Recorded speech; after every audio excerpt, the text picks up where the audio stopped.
तस्योद्भवादितमशेषविशेषतोऽपि वन्द्यं सदा प्रियतमं मम सन्नाम तमेव शास्त्रप्रभवं प्रणम्य जगद्गुरूणां गुरुमञ्जसैव विशेषतो मे परमाख्यविद्याव्याख्यां करोम्यन्वपि चाहमेव।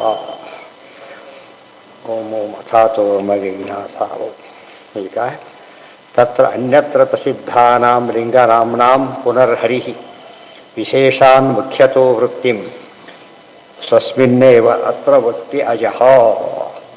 तत्र अन्यत्र प्रसिद्धानां ಮೊದಲೇ ಈಗ ಉಭಯತ್ರ ಪ್ರಸಿದ್ಧವಾಯ್ತು, ಈಗ ಅನ್ಯತ್ರ ಪ್ರಸಿದ್ಧ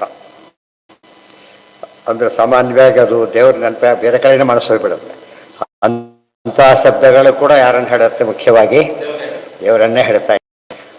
ತತ್ರ ಅನ್ಯತ್ರ ಪ್ರಸಿದ್ಧಾನಾಂ ಲಿಂಗನಾಮ್ನಾಂ, ನಾಮಾತ್ಮಕ ಲಿಂಗಾತ್ಮಕ, ಅದಕ್ಕೆ ಲಿಂಗನಾಮ್ನಾಂ ಅಂತ ಕರೆದು ಲಿಂಗಾತ್ಮಕ ಶಬ್ದಗಳು ನಾಮಾತ್ಮಕ ಶಬ್ದಗಳು ಎರಡನ್ನೂ ಕೂಡ ಪುನಃ ಹರಿಹಿ, ವೇದವ್ಯಾಸ ದೇವರನ್ನು ಋಷಿ ಅಂತ ಅಷ್ಟೇ ಕರೀತಾರೆ, ಅಲ್ಲ ಅಂತ ಹೇಳಿದ್ರೆ ಪುನರ್ ಹರಿಹಿ ಮತ್ತು ವೇದವ್ಯಾಸ ರೂಪದ ಶ್ರೀಹರಿ ವಿಶೇಷಾತ್ ಮುಖ್ಯತೋ ವೃತ್ತಿ ಸ್ವಸ್ಮಿನ್ನೇವಾತ್ರ ವಕ್ತ್ಯಜ.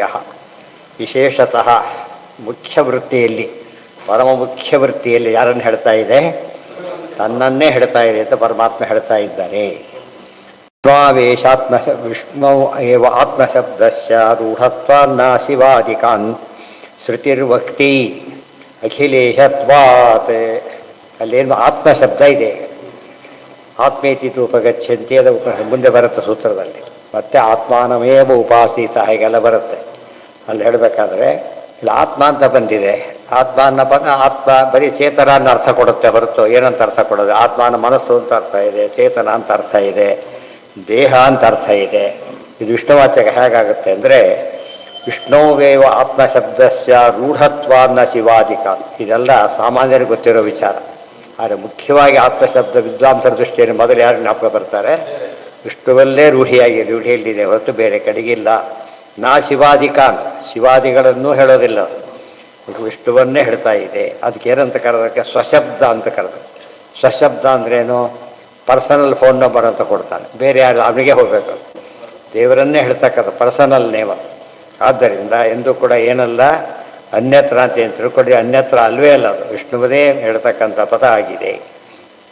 ಶ್ರುತಿರ್ವತ್ತಿ ಅಖಿಲೇಶತ್ವ, ಸರ್ವಸ್ವಾಮಿ. ಆದ್ದರಿಂದ ಮಾತು ದೇವರಿಗೆ ಕೂಡುತ್ತೆ. ಸರ್ವಸ್ವಾಮಿ ಅಂತ ಹೇಳಿದ ಮೇಲೆ ಇದಕ್ಕೆ ಸ್ವಾಮಿನ ಅದಕ್ಕೆ ಸ್ವಾಮಿನ ಅಂತ ಕೇಳಿದರೆ ಹೇಗೋ ಹಾಗೆ ಅದು ಹೇಳಬೇಕು. ಅದಕ್ಕೆ ಯಾಕೆಂದರೆ ಗೊತ್ತಿಲ್ಲದವ್ರಿಗೆ ತಿಳಿಸ್ಬೇಕಲ್ಲ, ಅದಕ್ಕೆ ಹೇಳ್ತಾರೆ ಹೊರತು ಒಂದು ಮಾತು ಸಾಕು. ಪರಮಾತ್ಮ ಸರ್ವಸ್ವಾಮಿ ಅನ್ನೋ ಒಂದೇ ಪದದಿಂದ ಏನು ಹೇಳ್ಬೋದು ಎಲ್ಲ ಹೇಳದಂತೆ ಆಯಿತು. ಅದು ಭಾರಿ ತಿಳಿದವ್ರಿಗೆ ಅಷ್ಟು ಸಾಕು. ಉಳಿದವ್ರಿಗೆ ಬಿಡಿಸ್ಬೇಕಾದ್ರೆ ಮಕ್ಕಳು ಕೇಳ್ತಾರೆ ಇದು ಇದು ಅಂತ ಕೇಳ್ತಾ ಹೋಗ್ತಾರೆ. ಅದಕ್ಕೆ ಹೇಳಿದಾಗ ಮಕ್ಕಳು ಅಂದ್ರೇನು? ಅವ್ರ ದೃಷ್ಟಿಯಲ್ಲಿ ಮಕ್ಕಳು, ಭಾರಿ ದೊಡ್ಡವ್ರ ದೃಷ್ಟಿಯಿಂದ ಚಿಕ್ಕವ್ರಿಗೆ ಹೇಳೋ ಮಾತಿದು. ಯುಕ್ತಿರ್ವ್ಯಕ್ತಿ ಅಖಿಲೇಶತ್ವ ಭೂಮ ವಿಷ್ಣು ಸುಖಾಧಿಕ. ಭೂಮ ವಿಷ್ಣು ಸುಖಾಧಿಕ. ಭೂಮ ಅಂದ್ರೇನು? ಪೂರ್ಣ ಅಂತ. ಯಾವುದ್ರಲ್ಲಿ ಪೂರ್ಣ? ಬರೀ ಎಲ್ಲ ಇದೆ, ಏನು ಹೊಗಳಕ್ಕೆ ಅಯ್ಯೋ ಅಂತ ಶುರು ಮಾಡ್ತಾರೋ, ಏನಿಲ್ಲ, ಆನಂದನೇ ಇಲ್ಲ ಅವನಿಗೆ. ಆದರೆ ಹಾಗಲ್ಲ, ಸುಖದಿಂದ ಪೂರ್ಣ. ಆದ್ದರಿಂದ ಎಲ್ಲದರಿಂದ ಪೂರ್ಣ. ಎಲ್ಲದರಿಂದ ಪೂರ್ಣ, ಸುಖ ಇಲ್ಲ ಅಂದರೆ ಹೋಯಿತು. ಸುಖ ಒಂದರಿಂದ ಪೂರ್ಣ ಅಂದರೆ ಏನರ್ಥ? ಎಲ್ಲರಿಂದಲೂ ಪೂರ್ಣ ಅಂತ ಅರ್ಥ. ಒಬ್ಬ ವ್ಯಕ್ತಿ ಸುಖವಾಗಿದ್ದೇನೆ ಅಂತ ಹೇಳ್ಬೇಕಾದ್ರೆ ಇಷ್ಟೆಲ್ಲ ಮನಸ್ಸನ್ನು ಇಟ್ಕೊಂಡು ಮಾತಾಡ್ತಾನೆ. ಇಲ್ಲದೆ ಹೋದರೆ ಮಾತಾಡೋಕ್ಕಾಗೋದಿಲ್ಲ. ಎಲ್ಲ ಇದೆ, ಅದೆಲ್ಲ ಇದೆ ಇದೆ ಇದೆ ಅಂತ ಹೇಳ್ತಾರೆ. ಇದಕ್ಕೆ ಹೇಳಿದಾಗ ಅದಿಲ್ಲ. ಅಥವಾ ಅದಕ್ಕೆ ರೈಕರು ಎಲ್ಲ ಕೂತಿದ್ದಾರೆ, ಕೇಳಿದ್ರು ಪೂರ್ಣ ಸುಖ, ಏನು ಇಲ್ಲವೇ ಇಲ್ಲ ಅವ್ರಿಗೆ ಬೇರೆ ಕಡೆ ಇದ್ದರೆ. ಆದರೆ ಒಳಗೆ ಪೂರ್ಣ ಸುಖ ಇದೆ. ಇದನ್ನು ಮನುಷ್ಯ ಅಭ್ಯಾಸ ಮಾಡ್ತಾ ಹೊರಟ್ರೆ ಆಗ ಸನ್ಮಾರ್ಗಕ್ಕೆ ಬರೋದು ಭಾರಿ ಸುಲಭ. ಗೊತ್ತಾಯ್ತಾ? ಬೇರೆ ಯಾವುದನ್ನೋ ನೋಡ್ತಾನೆ, ಯಾರನ್ನೋ ಕಂಪೇರ್ ಮಾಡ್ಕೊತಾನೆ. ಅದರಿಂದ ಅವನು ಯಾವಾಗಲೂ ಹಿಂದುಳಿತಾನೆ, ಅಸೂಯೆಯಲ್ಲೇ ಇರ್ತಾನೆ ಹೊರತು ಸಾಧನೆ ಮಾಡೋಕ್ಕಾಗೋದಿಲ್ಲ.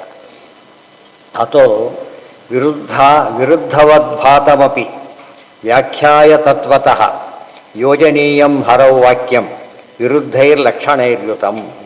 ಆದ್ದರಿಂದ ವಿರುದ್ಧವದ್ಭಾತಮಪಿ ಮತ್ತು ವ್ಯಾಖ್ಯಾಯ ತತ್ವತಃ ವಿಷ್ಣುಪರತಃ ಅಂತ ಅರ್ಥ. ತಾತ್ವಿಕ ಅರ್ಥ ಮಾಡಿಕೊಂಡಾಗ ಯೋಜನೀಯಂ ಹರೌ ವಾಕ್ಯಂ ವಿರುದ್ಧೈರ್ಲಕ್ಷಣೈರ್ಯುತಂ. ವಿರುದ್ಧವಾದ ಲಕ್ಷಣಗಳಿಂದ ಕೂಡಿದ ಪದ ಹೇಳಿದ್ರು ಕೂಡ ಅದು ಯಾರನ್ನು ಹೇಳಬೇಕು? ವಿಷ್ಣುವನ್ನೇ ಹೇಳಬೇಕು. ಒಂದು ಪ್ರಿನ್ಸಿಪಲ್. ಇದೆಲ್ಲ ಇಲ್ಲಿ ಬಿಡಿಸಿ ಹೇಳೋದಕ್ಕೆ ಅನುವ್ಯಾಖ್ಯಾನಕ್ಕೆ ಅಷ್ಟು ಸ್ವಯಂಕೃತಾಪಿ ತದ್ವ್ಯಾಖ್ಯಾ ಕ್ರಿಯತೆ ಸ್ಪಷ್ಟತಾರ್ಥತಃ. ಸ್ಪಷ್ಟೀಕರಣ ಕೊಟ್ಟಿರೋದ್ರಿಂದ ಇಷ್ಟೆಲ್ಲ ನೋಡ್ಸ್ಕೊಳ್ತಾರೆ. ಒಂದೊಂದು ನೋಟು ಭಾರಿ ಇಂಪಾರ್ಟೆಂಟ್. ಬ್ರಹ್ಮಸೂತ್ರ ಭಾಷ್ಯದ ಪ್ರಿಯಾಂಬಲ್ ಕೊಟ್ಟದಾ ಹೋಗ್ತಾರೆ ಒಂದಕ್ಕೂ ಕೂಡ. ಬ್ರಹ್ಮೈವ ತಾರಿ ಲಿಂಗಾನಿ ತದನ್ಯತ್ರ ತು ಅಸಂತ್ಯಪಿ ಅವಿರೋಧೇನ ಗೋವಿಂದೇ ಸಂತಿ ಅಸ್ಥೂಲಾದಿಕಾನಿ ಚ. ಬ್ರಹ್ಮೈವ ತಾರಿ ಲಿಂಗಾನಿ, ಅದೇ ರೀತಿ ಹೆಸರಷ್ಟೇ ಅಲ್ಲ, ಲಕ್ಷಣಗಳು ಕೂಡ. ಲಕ್ಷಣಗಳು ಕೂಡ ಮುಖ್ಯವಾಗಿ ಅನ್ವಯಿಸೋದು ಯಾರಿಗೆ? ವಿಷ್ಣುವಿಗೆ. ತದನ್ಯತ್ರ ತು ಅಸಂತ್ಯಪಿ, ಬೇರೆ ಕಡೆ ಹೊಂದೋದೇ ಇಲ್ಲವು. ನಾವು ಜನ ಹೊಂದುತ್ತೆ ಅಂತ ತಿಳ್ಕೊಂಡಿರ್ತೀವಿ, ಹೊಂದೋದಿಲ್ಲ. ಇವತ್ತು ಉದಾಹರಣೆಗೆ ನೀರು ಬಿಸಿ ಇದೆ, ಅಗ್ನಿ ಅಂತ ಕರೆದ, ಉಳಿದೋರಿಗೆ ಗೊತ್ತು. ನೀರು ಬೆಂಕಿ ಅಂದ, ಸ್ವಲ್ಪ ಇರು ಅಂದರು. ಆಮೇಲೆ ಈಗ ಹೇಗಿದೆ ಅಂದರು, ಇಲ್ಲ ಅಂದರು. ಮೊದಲೇನು ತಿಳ್ಕೊಂಡಿದ್ದು ಅಗ್ನಿನೇ ಅಂತ ತಿಳ್ಕೊಂಡ್ಬಿಟ್ಟಿದ್ದ. ಸ್ವಲ್ಪ ಹೊತ್ತಿಗೆ ಏನಾಯ್ತು, ಅದು ಹೊರಟೋಯ್ತು. ಅಗ್ನಿನ ಅಗ್ನಿ ಅಂತ ತಿಳ್ಕೊಂಡ, ಅಗ್ನಿ ಅಂತ ತಿಳ್ಕೊಂಡ, ಅದು ಆರೋದೇ ಇಲ್ಲ. ಆರಿದಾಗ ಅಗ್ನಿ ಅಲ್ಲೇ ಅಲ್ಲ, ಗೊತ್ತಾಯ್ತು. ಆ ರೀತಿ ಸ್ವಲ್ಪ ವಾಸಿ ಆಯಿತು. ಆದರೆ ಅದು ಜಡ ಪದಾರ್ಥ, ಅದು ಇನ್ನೊಬ್ಬರು ನಿಯಂತ್ರಣಕ್ಕೆ ಒಳಪಟ್ಟಿದೆ. ಇನ್ನೂ ಅಗ್ನಿ ದೇವತೆ ಇದ್ದಾರೆ, ಅದು ನಮ್ಮ ನಿಯಂತ್ರಣಕ್ಕೆ ಒಳಪಡದೆ ಹೋದ್ರೆ ಮೇಲಿನವ್ರ ನಿಯಂತ್ರಣಕ್ಕೆ ಒಳಪಟ್ಟಿದೆ. ಇನ್ನೂ ತಗೊಂಡಾಗ ಅಬ್ಸಲ್ಯೂಟ್ಲಿ ದೇವ್ರನ್ನ ಹೇಳುತ್ತೆ. ಒಂದೊಂದು ಹಂತಲ್ಲಿ ಮುಂದಕ್ಕೆ ಹೋಗ್ಬೇಕು. ಮತ್ತು ಸಾಮಾನ್ಯರ ವ್ಯವಹಾರ ಎಲ್ಲ ಎಲ್ಲಿ ಚಿಕ್ಕ ಚಿಕ್ಕ ವ್ಯವಹಾರ ಇಷ್ಟೇ ತುಂಬ ಶ್ರೀಮಂತ ಅಂತ ನಾವು ಕರೆದಾಗ ಲಕ್ಷ ಕೋಟಿ ನೆನಪಾಗತ್ತಷ್ಟೇ. ಆದರೆ ದೇವತೆಗಳು ದೊಡ್ಡ ದೊಡ್ಡ ಕಂಪೇರ್ ಮಾಡಿಬಿಟ್ಟಾಗ ಅದೇನಾಯಿತು, ಲೆಕ್ಕ ಹೊರಟೋಯ್ತು. ನಮ್ಮ ಭೂಲೋಕದ ಯಾವ ಸಂಪತ್ತು ಕೂಡ ಯಾವುದಕ್ಕೆ ಸಾಟಿ ಆಗೋದಿಲ್ಲ. ಜೇಬಲ್ಲಿಟ್ರೆ 1 kg ಬಂಗಾರ ಇಟ್ಕೊಂಡ್ಬಿಟ್ರೆ ಬಿಡಿ ಅವನ ಐಶ್ವರ್ಯನೇ ಮುಗಿದೋಗಿತ್ತು. ಬಡವರ ಐಶ್ವರ್ಯ ಪೂರ್ತಿ ಯಾರು ಹೋಗೇ ಬಿಡುತ್ತೆ, ಇರೋದೇ ಅಷ್ಟು. ಅವ್ರಿಗೆ ಪ್ರಕಾರ ಭಾರಿ ಶ್ರೀಮಂತ ಅಂತ ಅನ್ಕೊಂಡಿರ್ತಾನೆ, ಅಲ್ಲ. ಅನ್ಯವಸ್ತು ಸ್ವಭಾವೇನ, ಅನ್ಯವಸ್ತು ಸ್ವಭಾವಾನಾಂ ಸ್ಥೌಲ್ಯಾದೀನಾಂ ಅಪಾಕ, ಅದಕ್ಕೆ ಹೇಳ್ತಾರೆ. ಪರಮಾತ್ಮನ ಸ್ಥೂಲ ಅಂತಾರೆ, ಅಸ್ಥೂಲ ಅಂತಾರೆ. ಅದು ಸರಿಯೇ. ಎಲ್ಲಿ ಬಂದಿದೆ? ಅಣು ಬೃಹತ್ ಕೃಷ ಸ್ಥೂಲ, ಅಣು ಹೌದು, ಬೃಹತ್ ಹೌದು, ಕೋಶ ಹೌದು, ಸ್ಥೂಲ ಹೌದು, ಎಲ್ಲ ಹೇಳ್ತಾ ಇದ್ದಾರೆ. ಸೂಕ್ಷ್ಮ ಹೌದು, ಎಲ್ಲ ಹೌದು. ಹೌದೌದು, ಅದು ಕೊಡುತ್ತೆ ದೇವರಲ್ಲಿ. ದೇವರಲ್ಲಿ ಏನು ಹೇಳಿದ್ರು ಕೊಡೋದು. ಅವ್ರೇನಪ್ಪ ಅಂತ ಹೇಳೋದಿಲ್ಲ ಆ ಥರ. ಅವ್ರೇನಪ್ಪ ಏನು ಬೇಕಾದ್ರೂ ಮಾಡ್ತಾರೆ ಅಂಥೇಳಿ ಶ್ರೀಮಂತ ಹೇಳಕ್ಕೆ ಹೊರಟ್ರೆ, ಅವ್ರು ಇವತ್ತು ಕಾರ್ ಇಟ್ಟರು ಖುಷಿ ಪಟ್ಟರೆ ಅವನು ಹೆಲಿಕಾಪ್ಟರ್ ಇಟ್ಬಿಟ್ಟಿರ್ತಾನೆ, ಜೆಟ್ ಪ್ಲೇನ್ ಇಟ್ಕೊಂಡಿರ್ತಾನೆ ಬೇಕಾದ್ರೆ. ಅವನು ಶ್ರೀಮಂತಿಗೆ ಇದೆಲ್ಲ ಲೆಕ್ಕಕ್ಕೆ ಬರೋದಿಲ್ಲ. ಈಗ ಕಾರ್ ಇಟ್ಕೊಂಡು ಶ್ರೀಮಂತ ಅಂತ ಕಳಿಸ್ಕೊಳ್ಳೋದಿಲ್ಲ ಸ್ಥಿತಿ ಬಂದುಬಿಟ್ಟಿದೆ. ಹೀಗಾಗಿ ಸಾಮಾನ್ಯವಾಗಿ ಇದ್ದೇ ಇಡುತ್ತೆ ಬಿಡಿ. ಒಂದಿದ್ದರೆ ಬಡವೆದ್ದಾಗ್ಲಕ್ಕ, ಅವ್ನು 3 ಹಾಕಿದ್ದರೆ ಸ್ವಲ್ಪ ವಾಸಿ. ಆದರೆ ಪ್ಲೇನಿಗೇನೆ ಇಟ್ಟಾಗ ಅವ್ನು ಬಾಡಿ ದೊಡ್ಡವನು. ಬೇರೆ ಕಡೆ ದೇಶದಲ್ಲಿ ಹೆಚ್ಚಾಗಿ ಅದೇ ಅಲ್ಲಿ ಪ್ರೈವೇಟ್ ಇದನ್ನೇ ಓನ್ ಮಾಡೋದು. ತತ್ವತಃ ಅವಿರೋಧೇನ ಗೋವಿಂದೇ ಸಂತಿ ಅಸ್ಥೂಲಾದಿ ಕಾಣಿತ. ಇದಕ್ಕೆ ಅಚಿಂತ್ಯಾದ್ಭುತ ಶಕ್ತಿ ಅಂತ ಕರೀತಾರೆ. ಏಕಕಾಲಕ್ಕೆ ಅಣು ಬೃಹತ್ತು, ಕೃಷ ಸ್ಥೂಲ, ಇವೆಲ್ಲ ಆಗಬೇಕಾದ್ರೆ ಎಲ್ಲರಿಗೂ ಸಾಧ್ಯ ಇಲ್ಲ, ದೇವರಿಗೆ ಸಾಧ್ಯ ಇದೆ. ಅನ್ಯ ವಸ್ತು, ಇದೆಲ್ಲ ದೇವರು ಮಹಿಮೆ ಗೊತ್ತಾಗಲಿಕ್ಕೆ ಶುರುವಾಗುತ್ತೆ, ಗೌರವ ಜಾಸ್ತಿ ಆಗುತ್ತೆ. ಅದನ್ನೇ ಭಕ್ತಿ ಅಂತ ಕರೆಯೋದು. ಕೆಡ್ತಾ ಹೋದಂತೆ ಏನಿದು, ಹೀಗೂ ಸರಿ ಹಾಗೂ ಸರಿ, ಏನಪ್ಪ ಇದು ಅಂತ ಹೇಳ್ತಾ. ಅವಿರೋಧೇನ ಗೋವಿಂದೆ, ಗೋವಿಂದನಲ್ಲಿ ಸಮೋ ಅಡ್ಜಸ್ಟ್ ಮಾಡ್ತಾ ಇಲ್ಲ ನಾವು. ದೇವರು ಇರೋದೇ ಹೇಗೆ, ಅರ್ಥ ಆಯ್ತಾ? ಬ್ರಹ್ಮೈವ ಅನ್ಯವಸ್ತು ಸ್ವಭಾವಾನಾಂ ಸ್ಥೌಲ್ಯಾದೀನಾಂ ಅಪಾಕೃತಿ. ಆದರೆ ಇದರಿಂದ ಏನು ಹೇಳಿದಾಗಾಯಿತು ಅಂದರೆ ವೆರಿ ಇಂಪಾರ್ಟೆಂಟ್. ಅದು ಅಣುವು ಹೌದು, ಬೃಹತ್ ಹೌದು, ಕೃಷ ಹೌದು, ಸ್ಥೂಲ ಹೌದು, ಬೇರೆ ವಸ್ತುಗಳಲ್ಲಿದೆ ಅಚಿಂತ್ಯಾದ್ಭುತ ಶಕ್ತಿ. ಆದ್ದರಿಂದನೇ ಇಲ್ಲೇ ಇರ್ತಕ್ಕಂಥ ಅಣುತ್ವ ಕೃಷತ್ವಾದಿಗಳು ಬೇರೆ ಕಡೆ ಕಂಡಿದ್ವಲ್ಲ, ಅಪ್ರಾಕೃತ ಇವೆಲ್ಲ ಕೂಡ. ಅರ್ಥ ಆಯ್ತಾ? ಈಗ ಈ ಸ್ಥೂಲತ್ವ ಕಂಪೇರ್ ಮಾಡೋಕ್ಕೆ ಹೋಗಬಾರ್ದು. ಅವಾಗ ಏನಾಯ್ತಿದ್ದು, ವಿಶೇಷಾಂಶ ಬಂತ. ಕಬ್ಬಿಣ ಎಷ್ಟೇ ಸೂಕ್ಷ್ಮ ಅಂದರೂ ಎದ್ದು ಕಾಣುತ್ತೆ.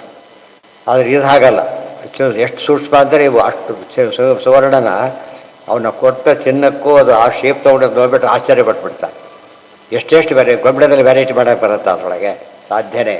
ಅಲ್ಲೆಲ್ಲ ನೀವು ತೊಗೊಳ್ಬೇಕಾದ್ರೆ ಇದರಗತ್ತೆ ತೊಗೋಬೇಕು, ಎಷ್ಟೋ ಗ್ರಾಮ್ಸ್ ಒಟ್ಟಿಗೆ ತೊಗೋಬೇಕು, ಮಿಲಿಗ್ರಾಮ್ ತೊಗೊಂಡು ಕೆಲಸ ಮಾಡ್ತಾರೆ, ಗೊತ್ತಾಯ್ತಾ? ಆದ್ದರಿಂದ ಯಾಕೆ ಅಲ್ಲ, ಲೋಹನೇ ಬೇರೆ ಲೋಹ, ಅದು ಈ ಲೋಹದಂತೆ ಅಲ್ಲ ಅದು. ಸೊ ದೇವರ ದೇಹ ಇದಂಥದ್ದು ಅಣುತ್ವ ಬೃಹತ್ವಾದಿಗಳೆಲ್ಲ ಯೂನಿಕ್. ಆದ್ದರಿಂದ ಉಳಿದವರಲ್ಲಿ ಇಲ್ಲ, ಅದಿದೆ, ತಲೆ ಕೆಡಿಸ್ಕೊಳ್ಳೋಕೆ ಹೋಗಬೇಡಿ. ಈ ಚಿಂತನೆ ಬಂದಷ್ಟು ಕೂಡ ಏನಾಯ್ತು ನಮಗಾಗ, ಮಹತ್ವ ಭಾರಿ ಬಂತು. ಅನ್ಯ ವಸ್ತು ಯಾವ್ದಾದ್ರು ಪದಾರ್ಥ ತಲ್ಲಕ್ಕೆ ಹೋದಾಗ ಚೀಲದಲ್ಲಿ ಹಾಕೊಂಡ್ಬರ್ತಾರೆ, ಬಂಗಾರ ಹಾಕೋ ಚೀಲದಲ್ಲಿ ಹಾಕೊಂಡ್ಬರ್ತಾರೆ, ಶಿವಲ್ಲೆಲ್ಲ ಇಟ್ಕೊಂಡ್ಬಂದಿರ್ತಾರೆ, ಗೊತ್ತಾಯ್ತಾ? ಯಾಕೆ? ಬಟ್ ಅದಕ್ಕೆ ಚೀಲದಲ್ಲಿ ತಂದಕ್ಕೆ ಜಾಸ್ತಿ ಬೆಲೆ. ಅಷ್ಟು ಚೀಲ ಹೊತ್ಕೊಂಡು ಬಂದರೂ ಕೂಡ ಉದಾಹರಣೆ ಚೀಲನ ಅದ್ರ ಬೆಲೆ ಇದ್ರ ಮುಂದೆ ಏನಾಗುತ್ತೆ, ವ್ಯಾಲ್ಯೂ ಏನೇ ಇರಬಹುದು. ಈ ಮೆಟೀರಿಯಲ್ ವ್ಯಾಲ್ಯೂ ತೊಗೊಂಡಾಗ ಇದ್ರ ವ್ಯಾಲ್ಯೂ ಭಾರಿ ಜಾಸ್ತಿ ಬರುತ್ತೆ. ಇವೆಲ್ಲ ನಾವೇ ತಿಳ್ಕೊಂಡು ಏನು ಮಾಡ್ಕೋಬೇಕು, ನಮ್ಮ ಅನುಸಂಧಾನಕ್ಕೆ ತಕ್ಕಂತೆ ಹೊಲಿಸ್ಕೋಬೇಕು. ಅವಾಗ ಅದು ಉಪಾಸನೆ ಹೆಲ್ಪ್ ಆಗುತ್ತೆ. ನಮ್ಮ ನಾಲೆಡ್ಜ್ ತಕ್ಕಂತ ಏನು ಮಾಡ್ಬೇಕು ಅದನ್ನು, ಯಾವುದು ಬೆಸ್ಟ್ ನಾವು ಯೋಚನೆ ಮಾಡ್ಲಿಕ್ಕೆ ಬರುತ್ತೆ ಅದರಲ್ಲಿ ಸೇರಿಸ್ಬೇಕು. ನಮ್ಮ ಪ್ರಕಾರ ಯಾವುದು ಬೆಸ್ಟ್ ಇದೆ. ಉದಾಹರಣೆ ಮೌಂಟನ್ ಅಂದರೆ ಮೇರುಗಿರೋ ನಮಗೆ ಕಾಣೋದಿಲ್ಲ, ಹಿಮಾಲಯ ಕಾಣುತ್ತೆ. ಅವ್ರಿಗೆ ಮೇರು ಪರ್ವತ ಕಾಣುತ್ತೆ. ಮೇರು ಪರ್ವತ ಕಂಡವ್ರಿಗೆ ಇದೆಲ್ಲ ನೆಗ್ಲಿಜಿಬಲ್ ಆಗಿಬಿಡೋದು. ಅದು ನಮಗೆ ಕಾಣತಕ್ಕಂಥದ್ರಲ್ಲಿ ಯಾವುದು ಬೆಸ್ಟ್ ಅದನ್ನು ತಿಳ್ಕೊತಾ ಹೊರಟಾಗ ನಮಗದು ಆಶ್ಚರ್ಯ. ಅದ್ರ ಮೇಲೆ ದೇವರು ಭಾರಿ ಇದ್ದಾನೆ ಅಂತ ತಗೋಬೇಕು.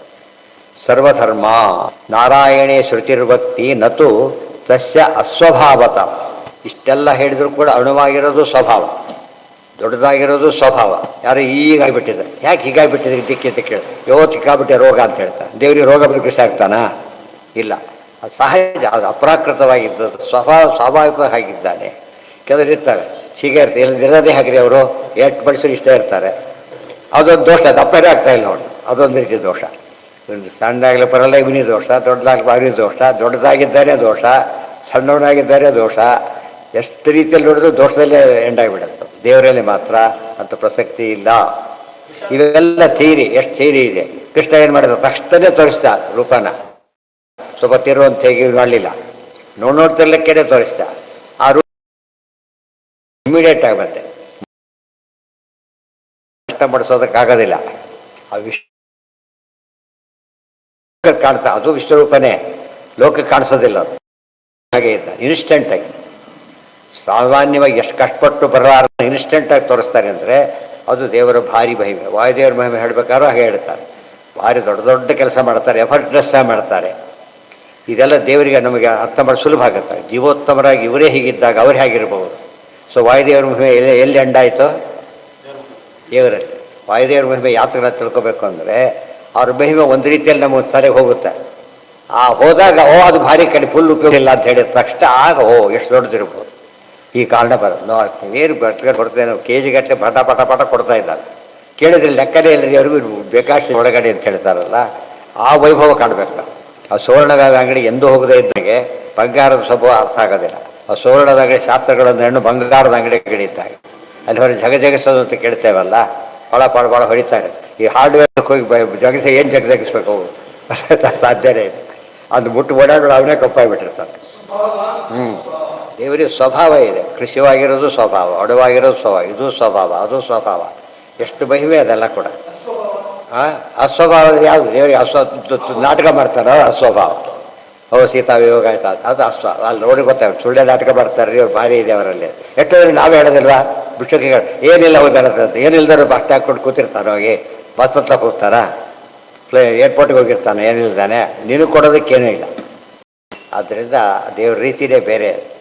ಸೊ ದೇವರು ಬೇರೆ ಬೇರೆ ಬೇರೆ ಕೇಳ್ತಾ ಹೋದಾಗ ಒಂದೇ ಪದ ಏನಾಗುತ್ತಾಗೋದು, ಎಷ್ಟು ತಪ್ಪು ಅಂತ ಗೊತ್ತಾಗೋದು. ದೇವ್ರು ಪ್ರತಿ ಸರ್ತಿಯೂ ಬೇರೆ ಬೇರೆ ಅಂತ ಅನಿಸ್ತಿರ್ಬೇಕಾದ್ರೆ ಯಾವಾಗಲೂ ನಾವೇ ಅವನು ಹೇಳ್ತಾ ಸರಿ ಹೋಗ್ಲಿಕ್ಕೆ ಸಾಧ್ಯ ಇದೆ. ಸೂಕ್ಷ್ಮ ಬೇರೆ, ಕೃಷಿ ಬೇರೆ. ಕೃಷಿ ಅಂದರೆ ತೆಳ್ಳಗಿರೋದು ಕೃಷ, ಥಿನ್ ಅಂತ ಕರೀತಾರೆ. ಸೂಕ್ಷ್ಮ ಅಂದ್ರೇನು? ಇನ್ನೂ ಇದು ಚಿಕ್ಕದಾಗ್ತಾ ಹೋಗೋದು, ಅತಿ ಸೂಕ್ಷ್ಮತೆ ಬೇರೆ, ಈ ಕೃಷತ್ವ ಬೇರೆ. ಸ್ಥೂಲ ಅಂದ್ರೆ ಏನು? ಈ ಆಕಾಶ ಎಷ್ಟು ಸ್ಥೂಲ ಇದೆ ಗೊತ್ತಾ ಇದೆ, ಬಟ್ ಎಷ್ಟು ಅವಕಾಶ ಇದೆ ಯೋಚನೆ ನೋಡಿದ್ರೆ ಹೇಳೋಕ್ಕೆ ಸಾಧ್ಯ ಇಲ್ಲ. ಸ್ಥೂಲತ್ವದಲ್ಲಿ ಅವಕಾಶ ಕೊಟ್ಟಿದ್ದೆ, ಅದೇ ರೀತಿ ದೊಡ್ಡದಾದ ಜಾಗ ಇಲ್ಲ ಅಂದ್ಬಿಡ್ತಾರೆ. ಈ ಸ್ಥೂಲ ವಸ್ತುಗಳು ಸ್ಥೂಲ ಆಗಿಬಿಟ್ಟೆ, ಉಳಿದವ್ರಿಗೆ ಜಾಗ ಇಲ್ಲ. ಆಕಾಶ ಏನಾಗಿ ಅಷ್ಟು ಅದರಷ್ಟು ಸ್ಥೂಲ ಯಾವುದೂ ಇಲ್ಲ. ದೇವರು ಅದರೊಳಗಿದ್ದು ಇನ್ನೂ ಸ್ಥೂಲನಾಗಿದ್ದ. ಎಲ್ಲ ಅವಕಾಶನೂ ಕೊಡ್ತಾನೆ, ತಾನೂ ಇರ್ತಾನೆ. ಇದೆಲ್ಲ ದೇವರ ಸೃಷ್ಟಿಯ ವಿಶೇಷತೆಗಳು. ಇವತ್ತೇನಾದ್ರು ಗಾಡಿ ಕೂಡ ನಮ್ಮಂತೆ ಈ ಥರ ವ್ಯಕ್ತಿ ಆಗಿಬಿಟ್ಟಿದ್ರೆ ನಾವು ಓಡಾಡಲಿಕ್ಕೆ ಬರ್ತದೆ. ಎಲ್ಲ ಕಡೆ ಗಾಡಿ ಇದ್ದಾಗ ಬ್ಲಾಕ್ ಆಗಿಬಿಡ್ತೀವಿ. ಅದು ಗಾಡಿ ಆಗಿದೆ ಅಂದರೆ ತಾನು ಇದ್ದುಕೊಂಡು ತಾನು ಅಫೆಕ್ಟೇ ಮಾಡ್ಕೊಳ್ಳಿಲ್ಲ, ತಾನು ಇದಕ್ಕದು ನಮಗೆ ಜಾಗ ಕೊಡೋದು. ಗೊತ್ತಾಯ್ತಾ? ಸರ್ಕೋಬೇಕಾಗಿಲ್ಲ ಮತ್ತೆ ಅದು ಇಷ್ಟ ಅಂತೇಳಿ ಹಾಗೆ ಕೊಡೋದು. ದೇವರು ಎಷ್ಟು ಸೃಷ್ಟಿ ವೈವಿಧ್ಯ ಇಟ್ಟಿದ್ದಾನೆ ಅಂದರೆ, ಇದು ಸೃಷ್ಟಿ ಮಾಡಿರೋ ಸೃಷ್ಟಿನೇ ಹೇಗಿದ್ದರೆ ದೇವರು ಹೇಗಿರಬೇಕು ಅದು ಹೇಳೋದಕ್ಕೆ ಬಹುಚಿತ್ರ ಜಗತ್ ಬಹುಧಾ ಕಾರಣ ಪರಶಕ್ತಿರನಂತ ಗುಣ ಪರಮಃ. ಸರ್ವಧರ್ಮ ಸರ್ವನಾಮ ಸರ್ವಕರ್ಮ ಗುಣಾ ಶ್ರುತಾ ದೋಷಾ ಶ್ರುತಾಶ್ಚ ನ ಇತ್ಯಾದ್ಯ ಪ್ರಮಾಣಂ ಶ್ರುತಿರತ್ರ ಚ. ಇದಿಷ್ಟು ಸಮ್ಮರಿ. ಏನು ಸಮ್ಮರಿ? ಇದು ಆಮೇಲೆ ಒಂದೊಂದೇ ಡೀಟೇಲ್ ಹೇಳಕ್ಕೆ ಹೋಗ್ತಾರೆ. ಸರ್ವಧರ್ಮ, ದೇವರು ಎಂಥವನು? ಸರ್ವಧರ್ಮ ಬ್ರಹ್ಮಸೂತ್ರ. ಓಂ ಸರ್ವಧರ್ಮೋಪಪತ್ತೇಶ್ಚ ಓಂ. ಯಾವ ಸೂತ್ರ ಗೊತ್ತಾ? ಸರ್ವಧರ್ಮೋಪಪತ್ತೇಶ್ಚ.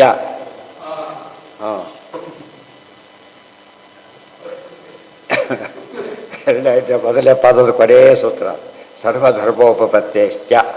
ದೇವರಲ್ಲಿ ಏನು ಕೇಳಿದ್ರು ಇದೆ ಇದೆ ಇದು ಗುಣ ಅಂತ ಹೇಳ್ತಿರೋ ಇದೆ, ದೋಷ ಅಂತ ಹೇಳ್ತಿರೋ ಇಲ್ಲ. ಇಷ್ಟೇ ದೇವ್ರ ಬಗ್ಗೆ ಸಿಂಪ್ಲೆಸ್ಟ್ ಆನ್ಸರ್ ಕೊಡೋದು ಅಂದರೆ ಗುಣ ಅಂದರೆ ಇದೆ. ನೀನು ದೇವ್ರ ಜೀವನ ಹಾಕ್ತಾನೋ ಅದು ಗುಣನೋ ದೋಷ ನೀನೇ ಹೇಳು. ಅವನು ಭಾರಿ ಬಡವನಾಗ್ತಾನೆ ಎಂಬುದು ಗುಣನೋ ದೋಷನೋ? ದೇವರಲ್ಲಿ ಏನಿಲ್ಲ ಅಂತ ಹೇಳಿದ್ದೇವೆ, ದೋಷ ಇಲ್ಲ ದೇವರಲ್ಲಿ ಇಷ್ಟೇ. ಇದು ಗುಣ ಅಂತ ನೀನು ತಿಳ್ಕೊಂಡಿದ್ದೆ, ಅದು ದೇವರಲ್ಲಿದೆ. ಆಯಿತಾ? ನಿನ್ನ ಪ್ರಕಾರ ಹೇಳಿ ನಮ್ಮನ್ನು ಯಾತಕ್ಕೆ ಕೇಳಕ್ಕೆ ಹೊಟ್ಟಿದ್ದೆ ನೀನೀಗ? ದೇವರಲ್ಲಿ ದೋಷ ಇದೆ ಅಂತ ಹೇಳೋದು ಕೊಟ್ಟಿದ್ದೆ.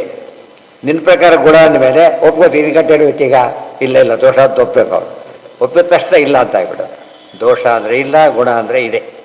ಇದು ದೇವ್ರ ಬಗ್ಗೆ ತಿಳ್ಕೊಬೇಕಾದ ಅತಿ ಚಿಕ್ಕದಾದ ಪರಿಪೂರ್ಣ ಪರಿಚಯ. ಲಿಂಗಂ ಅಷ್ಟು ಹೇಳಿದ್ಮೇಲೆ ಲಿಂಗಂ ಸಾಧಾರಣಂ ಶಬ್ದೋ ಸ್ಥಾನಂ ಲಿಂಗಮನುಗ್ರಹ ಪುನಃಶಬ್ದ ಲಿಂಗಶಬ್ದವು ವಿಚಾರ್ಯ ದ್ವಿಸ್ಥಿತಾ ಇಹ. ಅಲ್ಲಿಗೆ ಇದನ್ನು ನಾಳೆ ಕಂಟಿನ್ಯೂ ಮಾಡಿ. ಅದು ವಿಷಯ ಅದು ವಾಮನಾಧಿಕರಣವನ್ನು ಹೇಳ್ತಾರೆ. ಅಣು ಬೃಹತ್ ಕೃಷ್ಣರು ಚಿಕ್ಕ ರೂಪದಲ್ಲಿ ಬಂದು ಎಷ್ಟು ದೊಡ್ಡ ಕೆಲಸ ಮಾಡ್ತಾನೆ ಪರಮಾತ್ಮ ಎಂಬುದಕ್ಕೆ ನಿದರ್ಶನ.